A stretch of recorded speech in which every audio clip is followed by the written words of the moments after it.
Welcome to our podcast. Today we embark on a fascinating journey through the history of divers, a profession with roots in the very origins of underwater diving. To guide us on this exploration, we have Eloise with us. Eloise, the history of divers is really rich, starting from surprisingly ancient insights, isn't it? Absolutely, Noah. It's a story that gets lost in the centuries. It's thought that the very first designs for diving equipment could date back to Leonardo da Vinci. However, he chose not to disclose his studies, fearing, as he wrote, for the evil nature of men who would use them for assassinations at the bottom of the sea by breaking ships and sinking them together with the men inside. A haunting but understandable premonition. So we had to wait a long time before the figure of the diver took a more defined shape. What were the crucial steps in the 19th century? It was only in the first half of the 19th century that things started to change significantly. In 1829, Charles and John Deane of Whitstable in England designed the first diving helmet. Shortly after, in 1837, Augustus Seeby built a standard diving suit, which can be considered the first truly functional diving suit. So from a quasi-mythological idea, we moved to rudimentary but functional equipment. Can you describe better how a diver was equipped in that era? Certainly. The diver used the so-called scaphander, a complex equipment consisting essentially of a helmet, an inflatable suit, and weighted boots to allow him to walk on the seabed. The air was supplied from the surface through a rubber tube connected to a pump, and a rope served both to lower or raise the diver on board and to communicate with the surface through conventional tugs before the spread of telephone communication with a telephone cable. An incredibly risky and laborious job, requiring remarkable physical strength. Indeed, the article mentions that in 1885, specific limitations were established for this profession.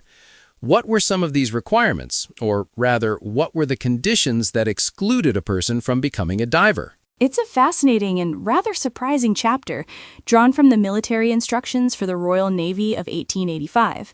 The document listed in detail who was not suitable. Among the curiosities fished out of the second chapter, individuals with short necks or large and swollen neck veins were excluded. Those who suffered from frequent headaches or were slightly deaf or had ear problems were also not suitable. So not only serious illnesses, but also physical characteristics or disturbances that we might consider minor today were an impediment. Are there other examples that strike us? Absolutely. Those with thin chests, those who had episodes of spitting blood, those with scrofula, those subject to hemorrhages or aneurysms, and convalescents were excluded. Even those who had suffered from heart problems, chronic rheumatism, or convulsions were not admitted. And in a rather direct way, the document excluded men who habitually exceeded in the use of wine or spirits. A very specific list that shows how much physical robustness was valued. Despite these initial limitations, the courage and experience of these people led to an evolution of the profession.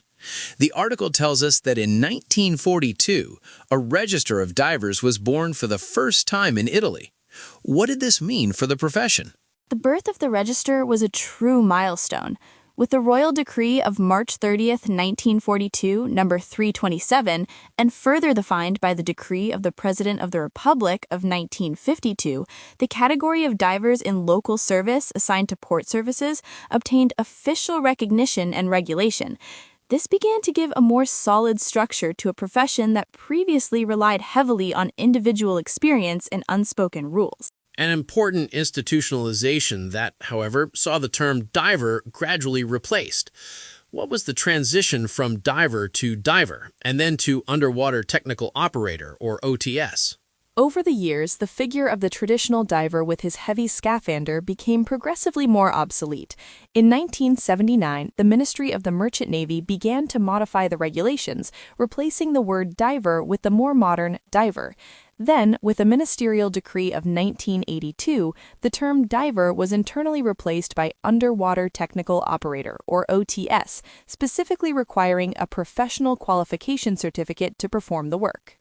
A linguistic and professional evolution that reflects technological changes, but the regulatory path has not stopped. The article highlights that there have been several integrations and corrections, also of a non-legislative nature.